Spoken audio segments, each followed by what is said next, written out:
Olá, bom dia. Espero que esteja bem com todos e todas que estejam nos assistindo pelo Facebook, pelo YouTube. Então, um alô geral. Vamos falar hoje sobre filosofia no novo ensino médio, né, um dos assuntos que imagino sejam também importantes para se tratar nesse momento, dos vários assuntos importantes que temos que tratar e defender nesse momento na Bahia e no Brasil. E para isso temos dois convidados especiais. Antes de tudo, me apresentando, eu sou Saulo Dourado, sim, sou doutorando em filosofia na pós-graduação da UFBA e também dou aulas lá nos cursos de introdução à filosofia. E para falar sobre o ensino médio, na verdade, por uma trajetória lá nas escolas, dando aula no Fundamental 1, 2, no médio, no EJA, técnico integrado, e hoje em dia lidando aí com essas ações que vão trazer um novo documento curricular, um documento curricular referencial à Bahia. Então, tentando colaborar, tentando trazer a filosofia para o centro dessas novas referências que venham a ter dentro das escolas a partir desses anos. E para isso, então, os convidados e a convidada, também o convidado e a convidada, é Ricardo Henrique Andrade, da UFRB, que é doutor sobre filosofia no ensino médio em Portugal, e ele lá em Amargosa, na UFRB Amargosa, ele traz todo um debate com um núcleo que ele coordena com licenciandos em filosofia que vão às escolas, e ele trabalha todos esses aspectos, né, do como tem sido, como foi a filosofia no ensino médio e como pode ser. E também tem a professora Gislene Vale dos Santos, professora no Departamento de Filosofia da UFBA, que é professora especialista em filosofia antiga, aulas maravilhosas de Platão, e também em 2018, 2019, coordenou a residência pedagógica para os licenciandos em filosofia da UFBA. Não é residência pedagógica, que assim como o PIBID, assim como o PET, são ações dentro das licenciaturas para manter o foco mesmo de futuros docentes, que nós todos esperamos, torçamos e lutemos para que continuem dentro das universidades. Certo? Eu mesmo sou um ex-petiano, ex-pibidiano, e o que precisar, podem contar comigo para isso. E sim, vão ser esses dois para comentar esses temas, certo? E aqui só aviso geral, eu estou num cenário que podem vir sons diferentes, né? Um cenário rural, estou na zona rural de Cachoeira, que é a terra, inclusive, natal do reitor João Carlos Salles, com o qual, né, parabenizo todo o evento, todo o congresso da UFPA, que foi um sucesso, né, desses dias todos, que eu acho que hoje o último dia é uma pena, e assim à distância, em todo esse cenário, a gente consiga, de algum modo, se encontrar também, certo?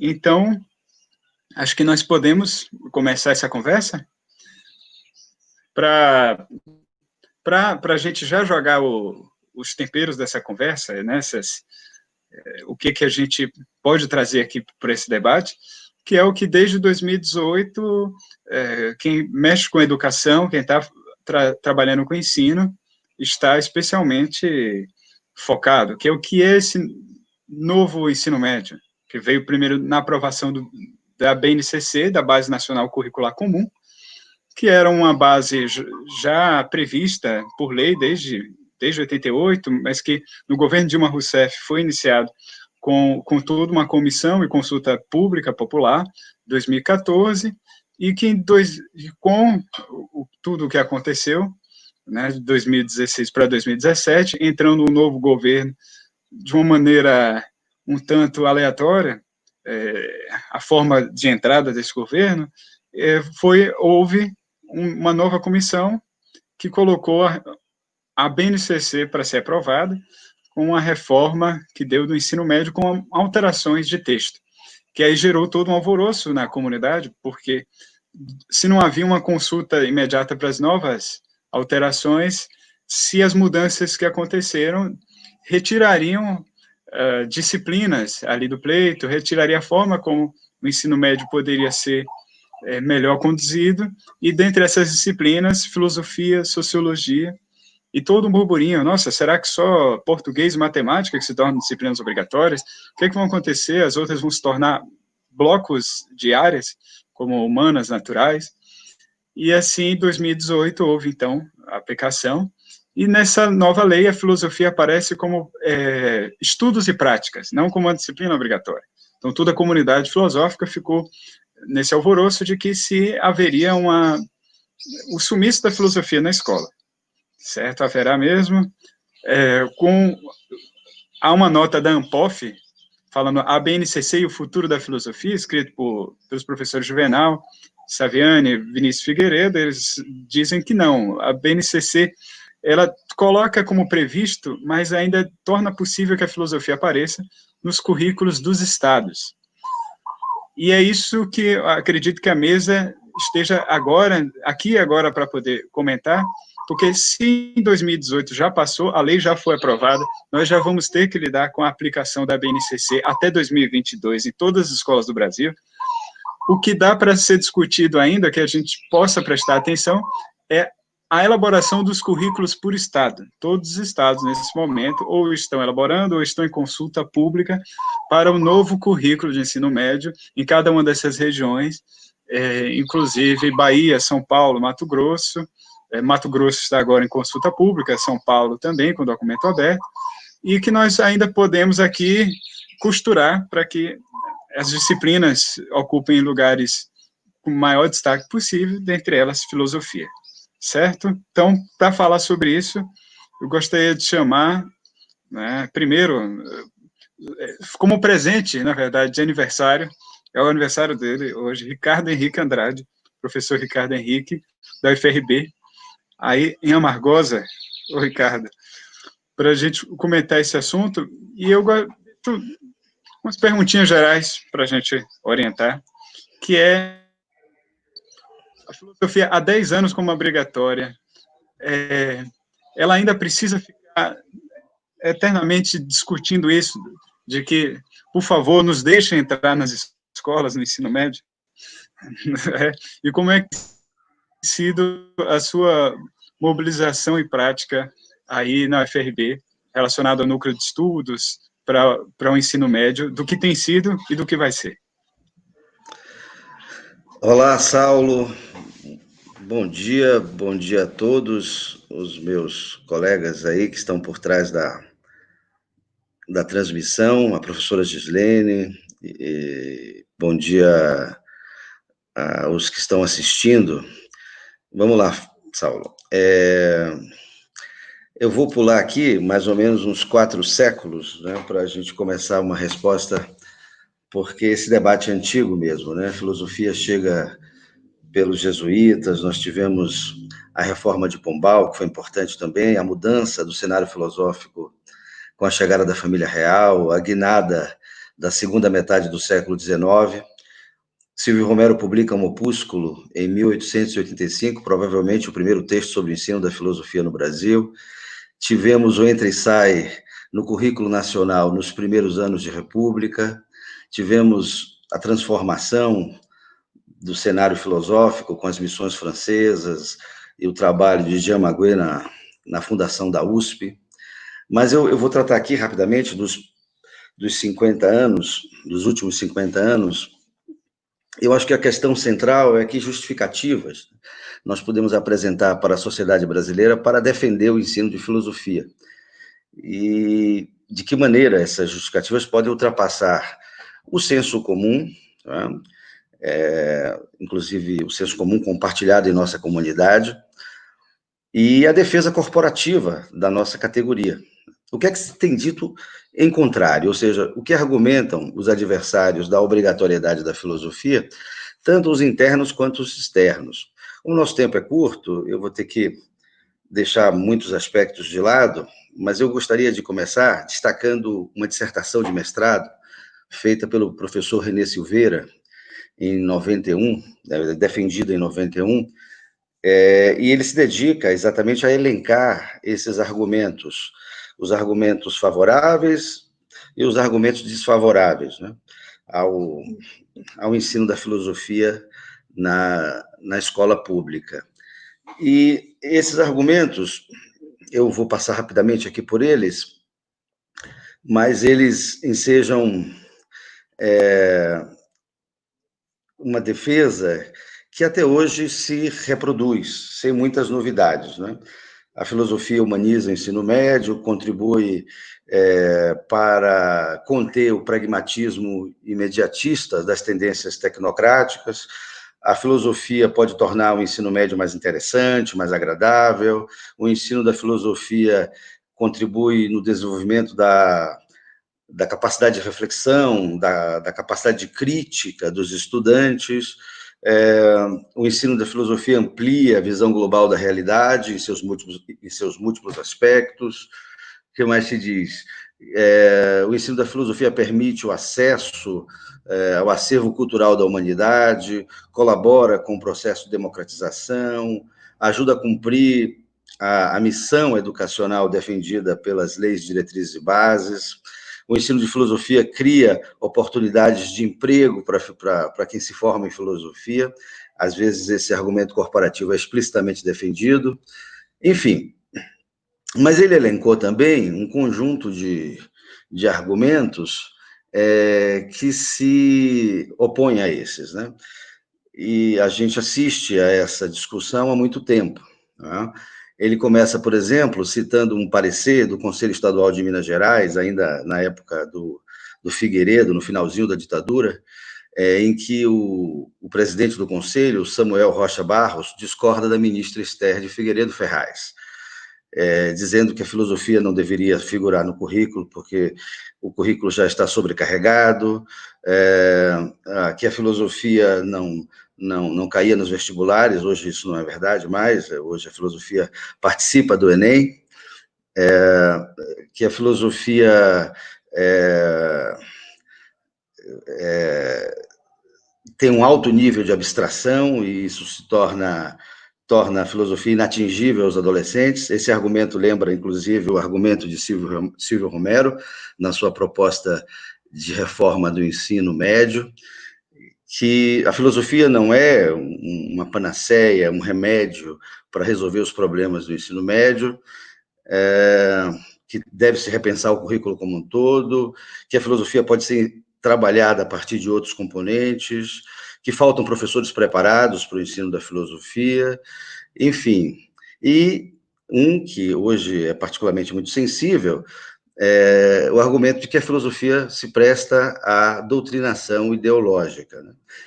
Quer dizer, deste confronto entre prós e contras, a expectativa social desta vocação rebelde da filosofia se reafirma, ora como ameaça, ora como esperança reformista, ou mesmo uma esperança revolucionária, de transformação, né? Uma outra questão que é visível nesse inventário que o professor Silveira apresenta tem a ver com a qualidade a ser garantida neste ensino. A maturidade que o Brasil conquistou nos anos de profissionalização da filosofia acadêmica não poderia permitir que o retorno da filosofia, naquela época, depois da ditadura militar, se fizesse de qualquer maneira. Alguma garantia mínima de qualidade deveria ser apresentada, né? Não deveria ser uma mera transposição tímida daquilo que se faz na academia, nem o blá blá blá que ameaçasse a credibilidade desse ensino. Eu acho que foi o encontro de 1975, um encontro da Sociedade Brasileira para o Progresso da Ciência. A ANPOF ainda não existia, veio existir em 83. Esse encontro foi coordenado pelo professor José Arthur Genotti, provocou a comunidade com a seguinte questão: por que filósofo, né? E eu acho que nesse encontro, tanto o Genotti como o Lebrun deram um sinal para uma aproximação convergente entre os filósofos acadêmicos e os educadores da filosofia. A verdade é que os filósofos acadêmicos não costumaram prestar muita atenção a isso. Não foi uma preocupação central da filosofia acadêmica, que precisava se constituir como um corpo coeso de pesquisadores voltados para a pesquisa séria, né? Para esse ajuste de ponteiros confusos do além-mar, como diria o professor Paulo Arantes, né? Então, nesse encontro, o Gianotti levanta a seguinte questão, né? Como poderia um Estado autoritário, tecnocrático, como era o Estado brasileiro nos anos 70, tolerar esta vagabundagem bem comportada do filósofo? São palavras dele. Ou seja, de que modo a filosofia poderia se rebelar contra o sistema, se desde muito tempo a filosofia é parte do sistema, a filosofia acadêmica é parte do sistema, e, portanto, essa rebeldia, ela é, de algum modo, uma rebeldia bem comportada, tolerada por esse sistema. Por outro lado, o Lebrun concedeu à filosofia, a uma filosofia de divulgação, a uma filosofia fora dos muros da academia, a oportunidade de uma linguagem de segurança, uma linguagem que essa sim interessaria os jovens e seria talvez o seu único interesse legítimo, né? Manejar uma linguagem rebeldemente contra os pais, os párocos, os mestres, enfim.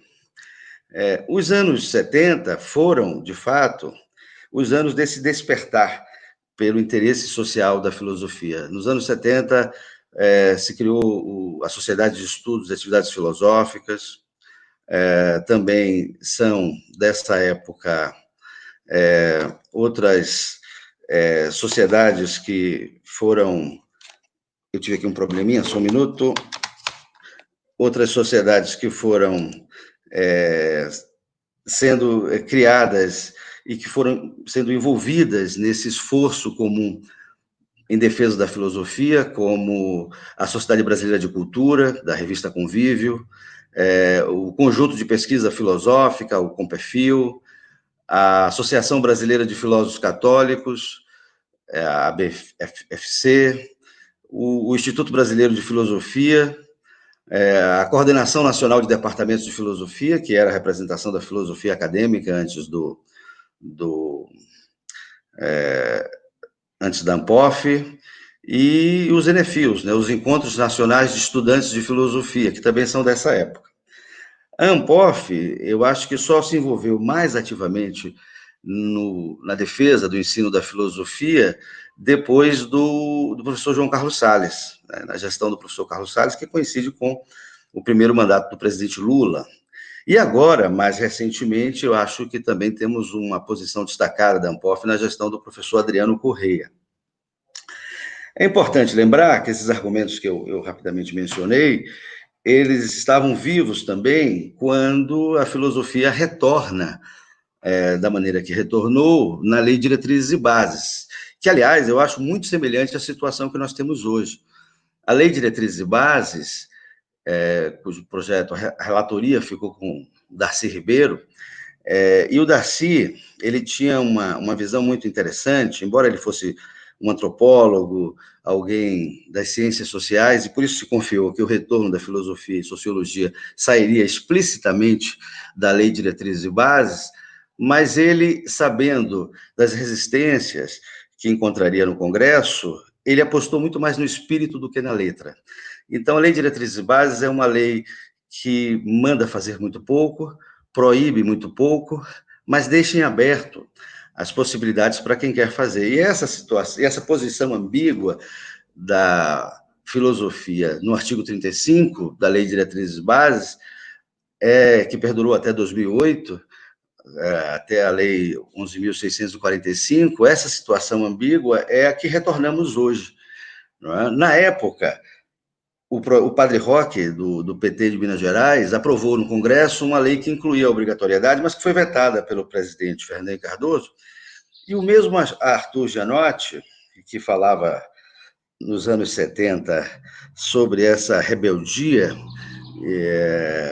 dessa vagabundagem bem comportada, dessa rebeldia contida, ele se posicionou contra o ensino da filosofia. Ele afirmava basicamente 3 argumentos, né?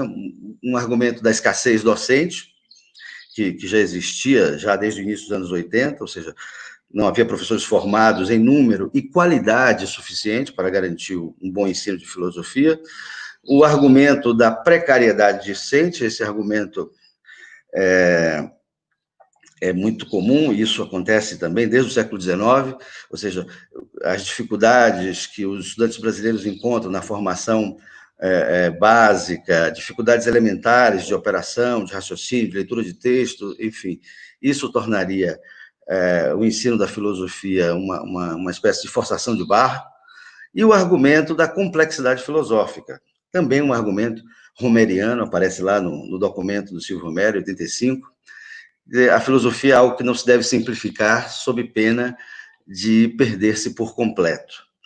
Quer dizer, mais recentemente, na revista, no site da Ampof, numa sessão de debates, o professor João Virgílio Cutter, logo após a medida provisória 746, que depois virou a Lei 13.425, da Lei da Reforma do Ensino Médio, que devolve a filosofia a essa situação ambígua, ele se pergunta sobre o que deve motivar a defesa da obrigatoriedade da filosofia, não é? Ele desconfia que não é apenas a crença nos benefícios da formação filosófica aos jovens, mas um certo interesse corporativo na manutenção de empregos e na sustentação de programas de pesquisa. O fato é que a defesa do ensino da filosofia coincide exatamente com a defesa de uma certa estrutura que cresce juntamente com a inserção do ensino. Há uma correlação direta entre a filosofia na escola, a existência de cursos de licenciatura, obviamente, para alimentar de profissionais essa demanda, e, por sua vez, a existência de programas de pós-graduação que vão formar esses professores. Então, há toda uma cadeia que demonstra claramente que o ensino de filosofia é algo do interesse de toda a comunidade, embora, na prática, a comunidade acadêmica, principalmente aquela mais especializada em temas e autores, essa que fez crescer a profissionalização e fortalecer a profissionalização da filosofia no Brasil, durante muito tempo ficou meio desinteressada desse assunto, né? Nos momentos em que a gente se vê ameaçado de perder essa oportunidade de trabalhar com a filosofia nas escolas, essa comunidade se sensibiliza e se mobiliza para a defesa da filosofia. Em geral, diz também o professor Cutter, os argumentos que se tem levantado em defesa do ensino da filosofia poderiam funcionar também na defesa de outros componentes, não é? Então, eu diria, para concluir essa primeira reflexão, que a discussão sobre a obrigatoriedade do ensino da filosofia no currículo, nesse novo currículo, deveria levar em conta pelo menos 3 aspectos, que não vai dar tempo de desenvolver aqui, mas eu espero que nas discussões eu tenha a oportunidade de voltar a eles. Primeiro é a acomodação cultural da filosofia entre nós, no Brasil, não é? Esse lugar pouco confortável em que a filosofia se coloca aqui entre nós desde o século XVI, pelo menos. Não é? Essa recusa da participação, da contribuição brasileira à filosofia. Não é? Segundo, o esgotamento do paradigma da formação exegética, bom, no seguinte sentido, esse paradigma não tem sido muito útil à formação de professores, à formação de pesquisadores e investigadores. Eu acho que esse paradigma respondeu muito bem, embora tenha dado pouca oportunidade para a livre criação, mas ele tem se revelado pouco adequado para contribuir com a formação do professor no ambiente escolar. E, em terceiro lugar, as deficiências sistêmicas da escola pública brasileira, que, combinadas com uma escassez da cultura letrada, isso é um problema mundial, a redução do interesse pela leitura, deixa, às vezes, a filosofia, infelizmente, apenas o caminho de um proselitismo político com tendências, às vezes, realmente deformadoras, né? Então, eu acho que precisamos rever o lugar da filosofia na história da nossa cultura, sopesar a necessidade de rigor e qualidade, repensar o papel político-pedagógico do ensino da filosofia para os jovens brasileiros e repensá-lo sempre tendo adiante, né, tendo na frente essas condições que são precárias para o funcionamento da escola pública, e que ficaram ainda certamente mais agravadas, mais explícitas com a pandemia.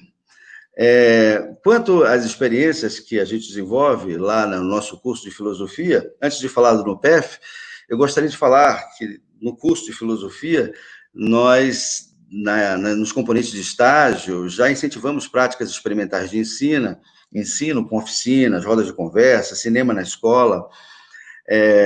Tivemos PIBID com projetos de literatura, projetos com canções brasileiras, com cultura afro-brasileira, palestras, minicursos, seminários de pesquisa, seminários de popularização da filosofia.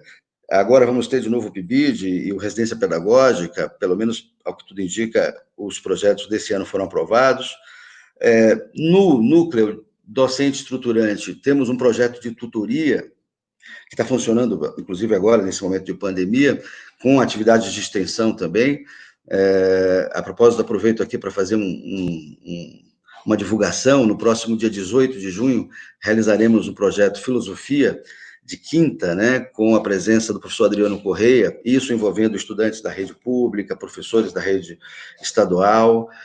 O NUPEF, que é coordenado pelo professor Rafael Ferreira, completa 10 anos e também tem trabalhado não só no incentivo às produções individuais dos professores, mas na produção de divulgação da filosofia acadêmica e do ensino da filosofia. Temos a revista Griot, temos atividades de extensão, como o Café Filosófico, seminários sobre o ensino da filosofia. Teremos um agora, segunda-feira, iniciando uma série internacional de diálogos sobre o ensino da filosofia com 8 países. Começamos no dia 1º com Portugal, e em agosto faremos um diálogo com Angola, depois com outros países da Europa e da América. Organizamos livros como Discussões Filosóficas, A Filosofia Entre Nós. Estamos agora organizando um novo livro, A Filosofia Orientada, com os melhores TCCs. Temos publicados artigos, dossiês, em revistas nacionais e internacionais. Então, eu acho que o meu tempo já está aqui se esgotando. Eu queria apenas registrar que o nosso curso tem, de fato, estado atento a essas reformas, e o nosso entendimento é que elas, por enquanto, ainda nos permitem trabalhar, porque o que ficou na Lei 13.425 e o que está posto na Base Nacional como um curricular, que basicamente se silencia, né, que silencia a respeito da filosofia e de outros componentes, mas dependemos agora da gestão estadual, das gestões estaduais, para continuar existindo e continuar trabalhando. Continuamos atentos a isso. Eu acho que, por enquanto, fico por aqui, e depois eu volto no debate, para a gente continuar conversando. Ótimo. Obrigado, Ricardo. Bom, poxa, com todas essas práticas dá também um ânimo. A ideia também da mesa é sair com alguns ânimos e com algumas vontades de atenções, né, de nos mantermos atentos, e ainda há espaços de requisição para o campo filosófico.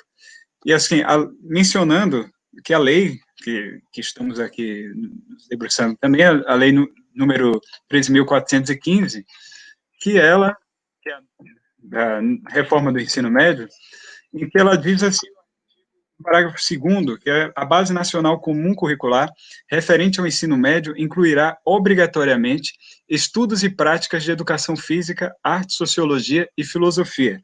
Então, seriam obrigatórios os estudos e práticas.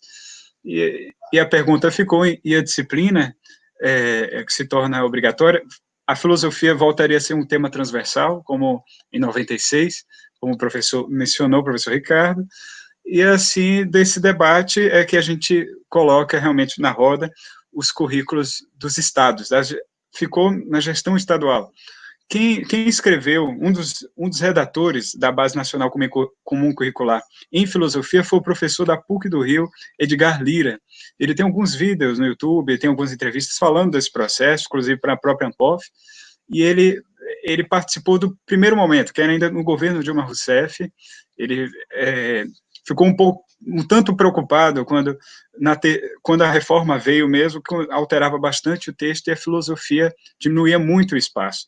Quando a gente lê o próprio documento da Base Nacional, realmente ali, chegando em ciências humanas, filosofia fica um tanto diluído ali nas competências. A gente vê que as habilidades mencionam, mas os objetos do conhecimento ali propriamente, colocando das habilidades, não tem objetos, desculpe, na base, mas tem as habilidades, não estariam mencionando muito especificamente a filosofia, se não passando um aspecto mais político e talvez mais em ética. Realmente, em ética, aí a filosofia reluz o que seria de sua especificidade. Mas, dentro dos currículos de estados, ela aparece com a sociologia também. A boa notícia é que, até então, dos documentos em consulta pública, que eu assim, pude acompanhar, a filosofia está presente, inclusive com as descrições de seus objetos de conhecimento. Então, que sigam assim, e nas consultas públicas, inclusive da Bahia, que deve vir lá para o segundo semestre, os professores da República do Estado da Bahia, acho que vão poder ficar ali futucando, olha, quero mais filosofia. Sim. Então, com isso, a gente pode ir para a professora Gislene, que eu gostaria de trazê-la para essa conversa, professora Gislene, que aí, olá. Olá, Gislene, tudo bem? Só o microfone. Sim, claro. E só trazendo essa consideração, a professora Gislene é do Departamento de Filosofia da UFBA, professora especialista em Antiga, né? Já tive uma aula com Platão, tive esse privilégio sobre Platão, contigo, e até aqui no live comments, nos comentários, tem uma aluna sua dizendo assim, maravilhas, de sua metodologia, de sua didática, bondosas, né? Tiraram notas boas. Assim, e aí, a professora Gislene também, ocupada, comprometida com o ensino médio, foi coordenadora da residência pedagógica, da licenciatura de filosofia da UFBA, em 2018 e 2019. Eu gostaria que contasse um pouco dessa experiência e falasse também desse caminho entre universidade e escola. Como é que você tem visto a discussão sobre a escola dentro da universidade? Obrigado. Bom dia, né? Agora que eu liguei o microfone. Bom dia a todas e a todos que nos assistem agora. Bom dia ao professor Ricardo, ao Saulo e essa equipe que nos assiste e nos permite estar aqui nesse congresso, né? Que eu acho que é nestes tempos necessários e demandou aí uma certa... A tecnologia mostrou seu momento, né? Assim, a que veio nesse momento, um congresso todo virtual, realmente eu acho que é uma alegria participar de uma universidade que oferece esse tipo de situação, né, para a gente debater as nossas questões. E eu acho que essa questão que você propôs, Saulo, foi interessantíssima a gente pensar, né?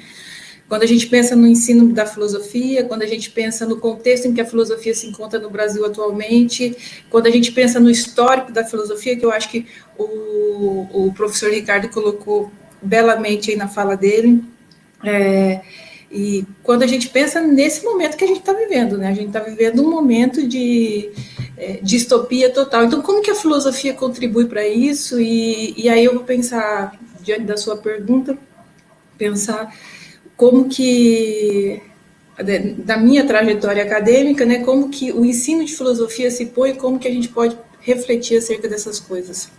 Bom, eu acho que você teve muitos dedos para falar de 2016, eu acho que eu não tenho tantos dedos assim, né? O que a gente teve em 2016 foi um golpe, né?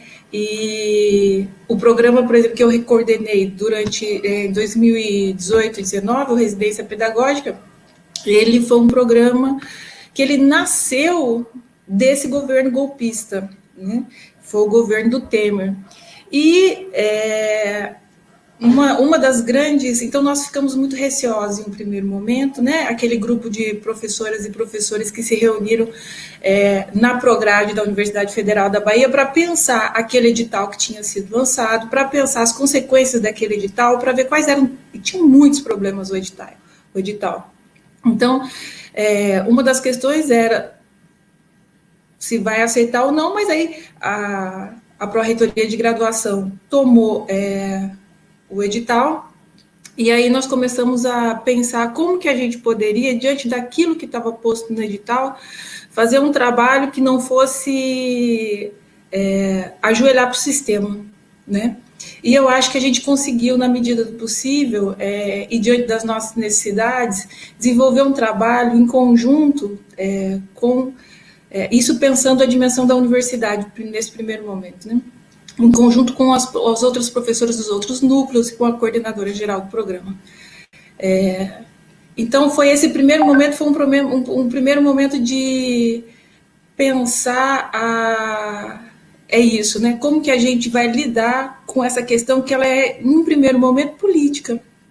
Porque esse edital, ele previa, por exemplo, os programas até aquele momento não tinham um número de alunos tão grande quanto o Residência e o PIBID vieram, né? Eles vieram com o número de 24 alunos e apenas uma coordenadora ou um coordenador para cada núcleo.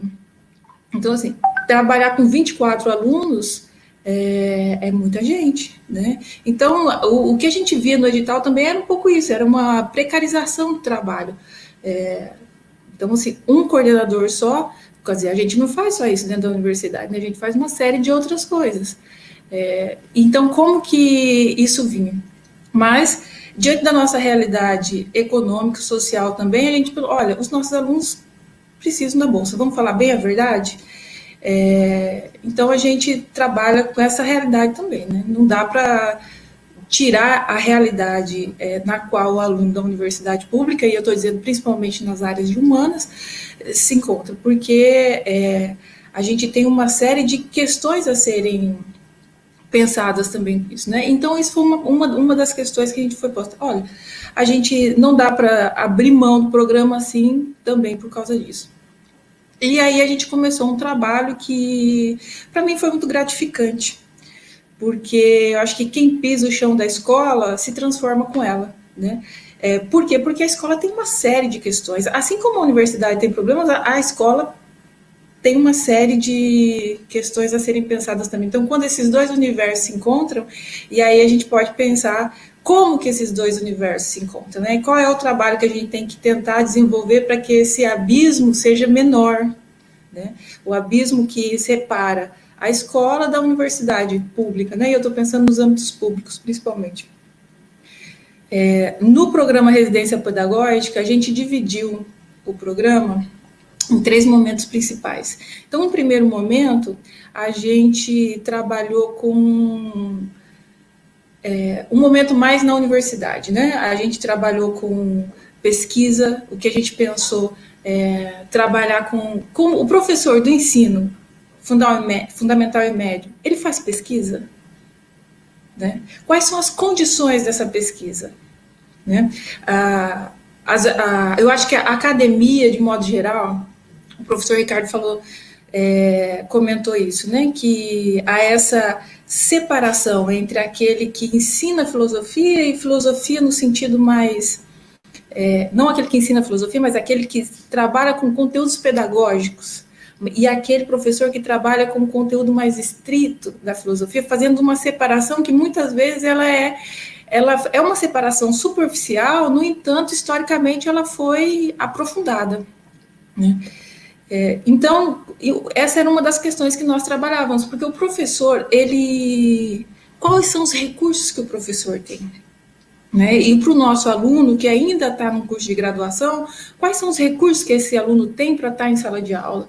Como que a gente pode minimizar essa queda, vamos dizer assim? Por quê? Por que queda? Porque aquele momento é um momento que o aluno se depara com uma série de situações que a sala de aula não prepara. E não é o discurso do professor ali, formador, que vai preparar, porque não tem como prever todos os descaminhos que acontecem naquele lugar. São descaminhos que, na verdade, encaminham, porque isso está na formação, né? Isso faz parte do processo de formação, aprender a administrar aquilo que não estava previsto, né? Nós fazemos isso diariamente em sala de aula. Então, o que o aluno espera muitas vezes, esse foi uma das coisas, né? É como a pergunta do aluno muitas vezes para nós professores vem muito assim: professor, me dá uma receita que eu vou praticar essa receita em sala de aula, né? Então, e isso é muito enganoso, porque não tem receita. Então, por isso, minimizar a queda, nesse sentido, né? O nosso trabalho é um pouco... Então, para minimizar um pouco essa queda, o que a gente fez foi, primeiro, trabalhar com questões de... Essa questão, principalmente, o que é pesquisa, como a gente faz pesquisa, e, para além dessa questão, uma outra coisa foi trabalhar com os conteúdos do livro didático, né? Então, para isso, a gente chamou professores do nosso departamento para fazer análise de capítulos específicos do livro didático. E, em um segundo momento, a gente foi para a escola, mas não para inserção em sala de aula ainda, mas para conhecer o ambiente escolar. Quais são os atores que constituem aquela realidade, né?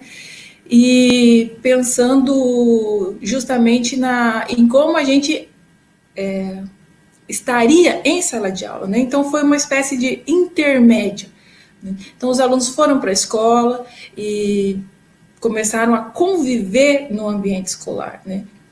E fizeram grupos, né? Nós trabalhávamos com 13 escolas na cidade de Salvador, 13 escolas públicas, cada escola tinha o seu preceptor. Os alunos foram divididos em grupos de 8, nós começamos com 24 alunos, terminamos o programa com 18 alunos, então, né, aos poucos, por motivos diferentes, os alunos foram saindo do programa, terminamos com 18. Então, esses alunos estavam divididos em 13 escolas e eles começaram a desenvolver nessas escolas projetos, né? Projetos que foram de encontro às necessidades da escola, porque nesse momento de intermédio entre a universidade e a escola, uma das coisas que os alunos fizeram foram detectar quais eram os maiores problemas da escola, sem que para isso eles estivessem na sala de aula. Não era o momento ainda da aula, né? Porque o Residência Pedagógica é um programa que, no edital, diz que o aluno tem que dar 100 horas aula, né? Então, ele tem que estar em sala de aula, dando aula, né? Ministrando aula. Então, a gente pensou como que isso iria acontecer, né? Não dá para jogar o aluno assim, sem mais, dentro da sala de aula. Então, nós fizemos esse mapeamento de como a escola acontece, né? O que constitui, qual é o contexto da escola, né? E aí a gente vai fazendo um mapeamento de tudo quais eram os problemas da escola. E as nossas oficinas foram muito em função desses problemas. E aí nós enfrentamos problemas de várias ordens, das ordens mais distintas possíveis.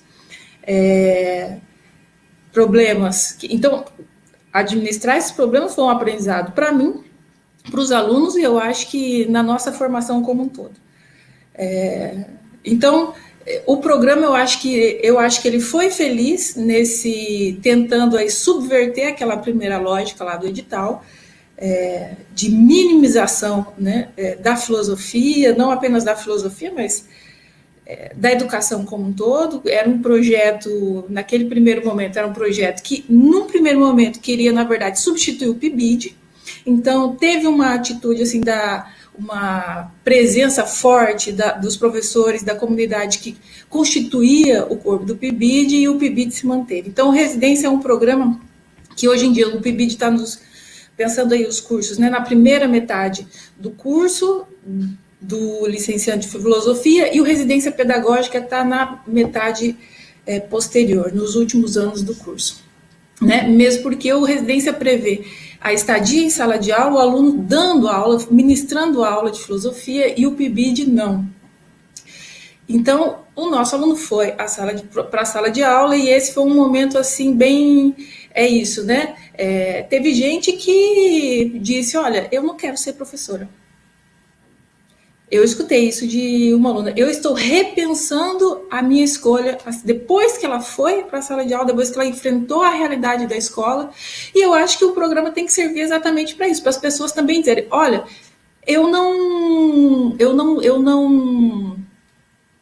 quero a docência, né? E não é todo mundo que todo mundo que entra no curso de filosofia que precisa ir para a docência. E eu acho que passar por essa experiência, ela é necessária. A gente, para dizer se gosta ou não de uma coisa, tem que, no mínimo, provar dela, né? Então, o que acontece foi... e do mesmo modo que eu tive alunos que disseram, olha, eu não me enxergo mais em outro lugar a não ser a sala de aula. Que é um pouco, eu acho que a minha experiência, né? Eu também não me enxergo em outro lugar a não ser a sala de aula. Então, eu fico feliz pelas duas coisas, né? Porque o programa deu a oportunidade. Eu conheci a realidade da escola pública, né? Se colocar como professor é se colocar como um ser cidadão que realiza um trabalho social, pensando nessa dimensão mais lata da noção de cidadania, né? Que a gente pouco usa e pouco se concebe, porque a gente não se concebe muitas vezes, principalmente no Brasil, como cidadãos. Enfim, mas pensando um pouco essa minha experiência do residência pedagógica, eu acho que foi isso, foi uma experiência muito gratificante. Por quê? Porque eu aprendi, no meu caso particular, eu aprendi também a lidar com os recursos da universidade, com a burocracia da universidade, em alguma medida, né? Quer dizer, você vai aprendendo e ter feito parte com os professores que trabalharam conosco no programa foi muito importante. Quer dizer, é isso, pisar o chão da escola, eu acho que nos transforma enquanto humanos, inclusive, né? Porque você tem que lidar com desafios que são diários, de ordens diferentes, né? Você lida com a falta de estrutura da escola, você lida com a relação política que tem ali dentro, você lida com as deficiências que os alunos têm. Você tem aluno que está ali na escola e ele está com fome, e aí, você faz o quê? Você vai dar aula sobre o ser em Parmênides? Então, assim, são situações que a gente tem que aprender a administrar. Então, a gente vai, nesse contexto, cada contexto é muito particular, cada escola é diferente uma da outra. Claro que tem traços comuns ou problemas comuns, né, entre as escolas, mas esse ainda é um chão que vale a pena pisar. Então, assim, tem problemas, a escola tem problemas. Em que medida a universidade pode caminhar junto com a escola? Eu acho que esses programas são programas que o PIBID, o PET, o Residência Pedagógica, né, são programas que vêm também com essa necessidade de construir pontes entre a escola e a universidade. Obviamente que está todo mundo ainda, não existe uma fórmula perfeita, não tem um programa que dê conta, não, a gente está sempre num processo de construção, de pensar, de rearranjar, e aí a gente precisa de boa vontade, né? Eu acho dos dois lados, porque muitas vezes a gente encontra também resistência, a questão da política ali dentro desses lugares, assim, é uma coisa que muitas vezes atravanca o trabalho da gente, assim, é difícil, mas é isso, é mais um dos desafios. Então, acho que, assim, foi ótimo. Eu agradeço muito pelo fato de ter essa oportunidade, né, de ter esse trabalho no programa, e aprendi muito. Foi a primeira vez que eu coordenei um programa dessa ordem, e eu acho que contribuiu, né, para a professora que eu gostaria de ser, né, porque eu acho que eu também estou em processo de formação. O fato da gente ter uma formação acabada não significa que ela está acabada, significa que a gente sempre está nesse processo contínuo. O professor não está acabado, né? Então, eu acho que no meu processo de formação contribuiu muito, né? Acho que é isso. Eu acho que os programas e a universidade, se bem desenvolvidos, podem trazer frutos positivos, e eu acho que é dos meios de nós enfrentarmos, inclusive, políticas de destruição, né? Como a política que nós enfrentamos hoje em dia. Nós temos hoje em dia um ministro da Educação que ele é até difícil dizer que ele é ministro da Educação, né? Porque aquilo é um escracho, né? É uma pessoa que trabalha contra a educação. Então, assim, a gente tem que, eu acho que nesse momento é um momento de resistir, e os programas são sim meios. A universidade é ainda um meio de resistir à barbárie, né, a barbárie que nós vivemos, porque a gente já não está falando disso como uma coisa distante, nós vivemos a barbárie. Então, acho que é isso. Não sei se nosso tempo aqui, estou vendo aqui 9h21, né? A gente ainda está. Acho que vou abrir para deixar minha fala e abrir para as questões, Saulo? Como que a gente. Sim. Perfeito. Temos ainda 10 minutinhos de perguntas, assim, de alguma conversa em comum. Eu vou tentar, inclusive, para trazer dessas perguntas, tanto para o professor Gisele quanto para o professor Ricardo, um pouco do sentimento aqui dos comentários, foram muitos. Muitos trazem sobre o ensino público como um todo, assim como está estruturado, como a qualidade desse ensino público nesse momento, e eu gostaria de trazer, a partir disso, essa como questão, assim, como é que vocês acham que a presença do professor, da professora de filosofia, entrando nessa escola como está, ela pode, assim, estar a serviço mesmo de uma mudança maior. Como é que o filósofo e a filósofa, dentro do espaço escolar, contribui para uma mudança desse quadro geral? Pô, acho que, Ricardo... Tá bom. O aniversariante acabou ficando privilegiado. Olha, eu acho que nós estávamos começando a aprender isso, e fomos interrompidos em 2016, né? Eu acho que a escola, a abertura de novos cursos de licenciatura, até os mais antigos e tradicionais, como o da UFBA, por exemplo, estavam se renovando. Acho que esses projetos, os programas do PIBID, o Residência Pedagógica, também oportunizaram aos professores de formação mais acadêmica essa aproximação, e isso foi muito bom, mas, infelizmente, fomos interrompidos. Eu queria retomar esse ponto, considerando isoladamente o caso da filosofia, né, nós retomamos mesmo a mesma condição ambígua do artigo 36 da Lei de Diretrizes e Bases, né?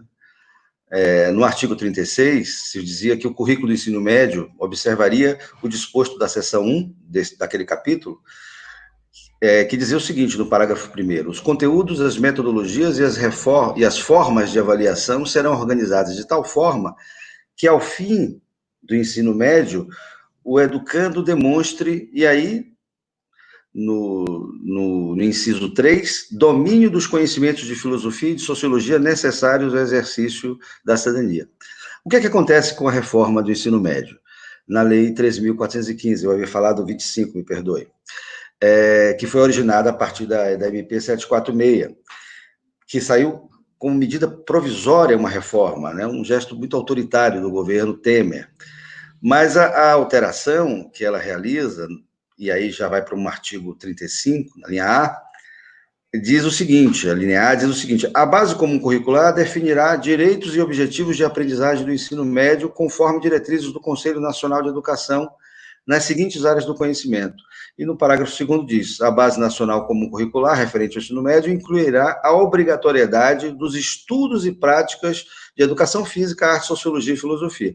Quer dizer, entre demonstrar os conhecimentos de filosofia, como dizia a LDB no texto original, e a obrigatoriedade dos estudos e práticas da filosofia, que, aliás, só foi colocada graças à pressão, no nosso caso, da ANPOF, o professor Adriano Corrêa passou dias no Congresso tentando convencer aos parlamentares esse registro, mas nos dois casos segue a mesma vagueza, a mesma ambiguidade de uma legislação que não quer nem obrigar nem proibir, e transfere para os âmbitos do poder público estadual, né, essa decisão final, que fica sempre suscetível a argumentos e pressões contingentes, né? Então, eu acho que estamos agora diante de um cenário muito semelhante ao que estávamos após a promulgação da LDB, e tudo dependerá do esforço que fizermos para convencer a opinião pública, né, que, no final das contas, vai influenciar politicamente essa decisão, essa escolha, né? e vamos ver em que posições ficaremos nos estados brasileiros, né? Se como componente obrigatório, como conteúdo transversal. Isso acho que é uma questão que só o futuro nos dirá.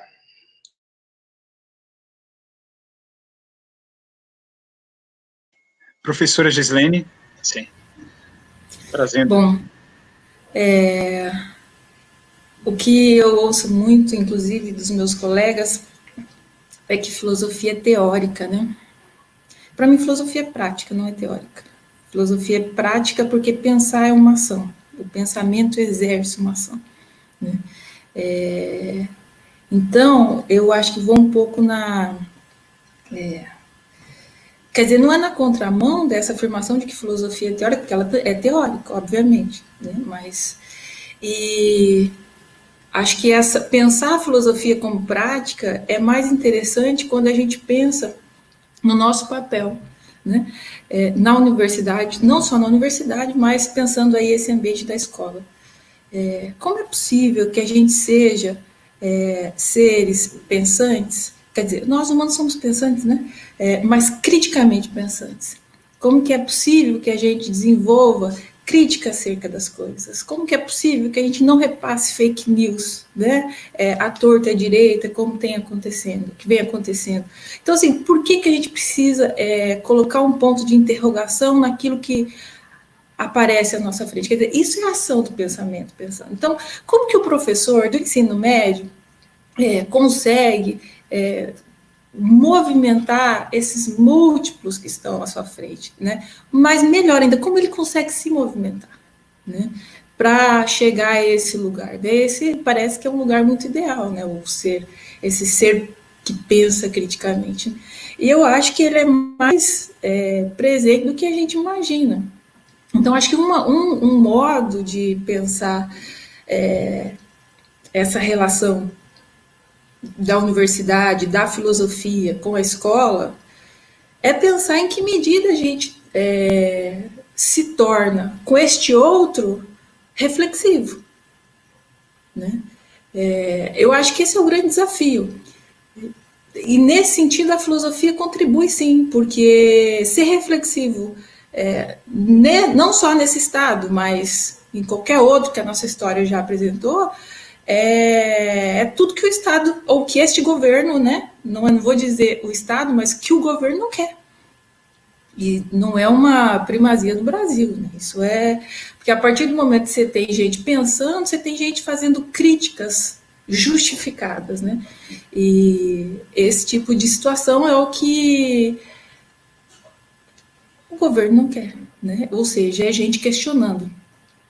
E eu acho que é isso que a gente precisa fazer, é questionar. Então, nesse sentido, a filosofia é política por excelência.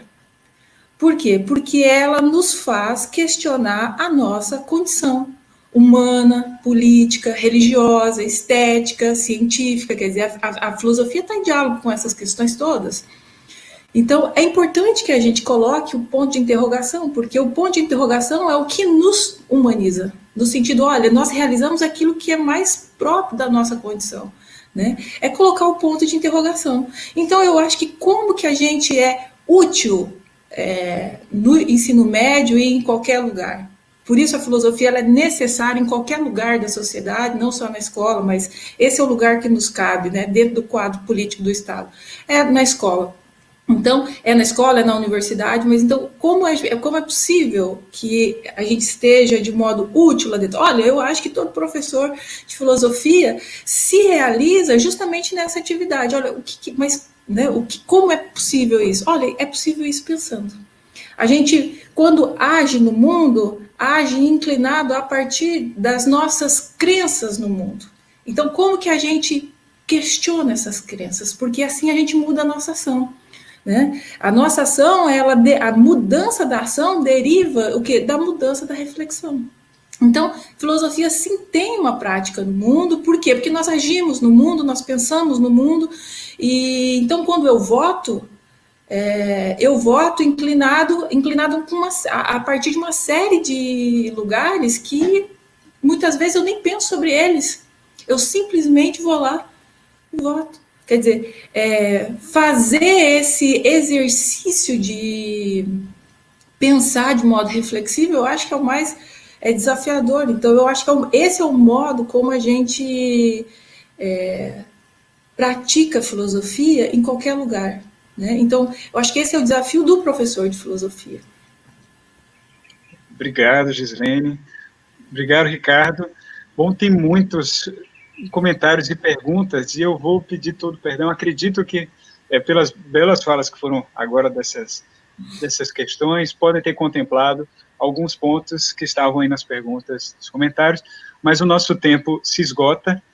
Nós temos 1 hora, e assim, vão ter outras mesas, e nós vamos respeitando esse tempo, e assim nós vamos fechando, e eu acho que com um gesto muito interessante, eu saio com muita energia dessa mesa, desse papel da filosofia, assim, do papel do PIBID dentro da universidade, do PET, papel da residência pedagógica, que fazem essas pontes dos papéis das associações para garantirem esses lugares da filosofia, certo? Então, com isso eu gostaria, assim, todo mundo parabenizando, obrigado a todos e a todas que assistiram, ótima essa interação também, professores, futuros professores, professoras, gestores, gestoras, gente de Minas Gerais, Espírito Santo, que apareceu por aqui, Goiás.